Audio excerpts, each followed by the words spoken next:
would like to start by asking you about what first got you excited about the medium of radio. Music. I came in through music, and I'd done a bit of pirate radio, and I was looking for a job, and it was the start of 2FM, so I thought, yeah, this is great. I'll move from college to somewhere, some other home for the unemployable. So I got a job in RT in 1979 then. No, I had worked in pirate radio. I worked a lot of music before that, and then I worked in pirate radio. And when I was doing one of the pirate, I worked for In Dublin magazine, which was a credible magazine at that stage. It later became something completely different. And one of the things we did was run a radio show. We ran a radio show on what was the biggest pirate radio station in Dublin at the time, a station called Big D. And it had on the books people like, you know, God, you go through it, Marty Whelan, Dave Fanning, Dave Heffernan, Jerry Ryan. It's like a who's who of radio. So I ended up doing a radio show with Jerry Ryan. And what about for yourself, Cathal? Well, I suppose like any Irish household, I was brought up where the radio was, the minute you got up, your mad had the radio on while you were eating your breakfast. Ian Dempsey was, you know, there with us while we were having our breakfast, and then into the car heading to school, you'd have the radio on. So the radio was everywhere when I was growing up, and it would have been pre-internet days, pre-music everywhere days. So when we got home from school, you know, your dad would take over the one television, so we'd be all down to our bedrooms. He turned the radio on, and Dave Fanning and Ian would take over, and you know, that was a whole new world. You were listening to stuff that you would not hear anywhere else. That's true, yeah. And it just, you know, yeah, it was incredible. And for both of you, throughout your careers in radio, you've championed Irish music, be it through the Fanning sessions and 2FM, or on Phantom you had K9 sessions and Icon, a show all about Irish music. Popular debate, I know, but where does Irish music fit into Irish radio today? Not great. I looked up the figures just. You know, I did some in-depth research on the mobile phone in three minutes before you came on. PPI, Phonograph Performance Ireland, publish airplay charts every year of the most played songs, top 50 songs in Irish radio. We have a pretty appalling track record. In 2013, there was only 5 Irish bands in the top 50 airplayed songs. Sorry, 5 Irish tracks, only 2 Irish bands, The Script and Codeline.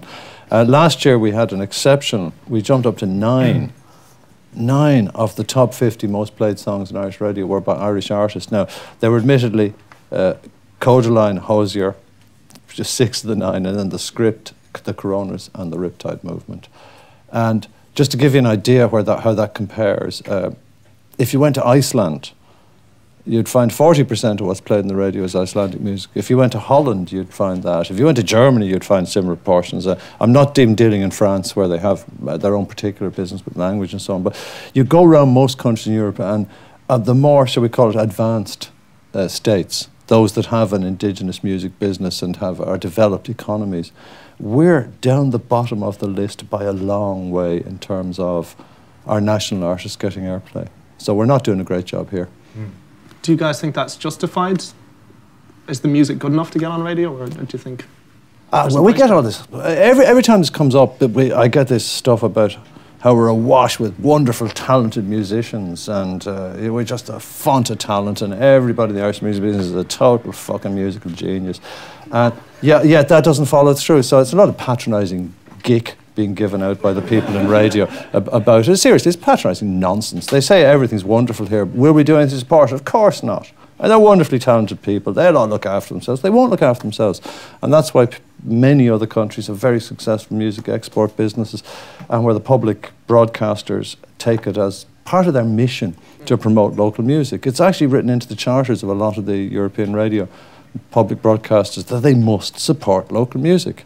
Now, I can't find anywhere in RTE's charter of any sort that it's give any support of any kind to local music. There is references to traditional music, which is perfectly reasonable. It's a very, very important part of our culture.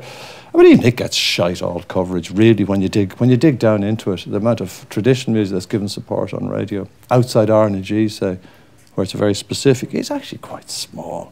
So we talk a lot of shite about supporting Irish music and how wonderful it is. We don't actually do very much either on a governmental scale or through our media. So it's all a bit sad, but it's great. We're all happy.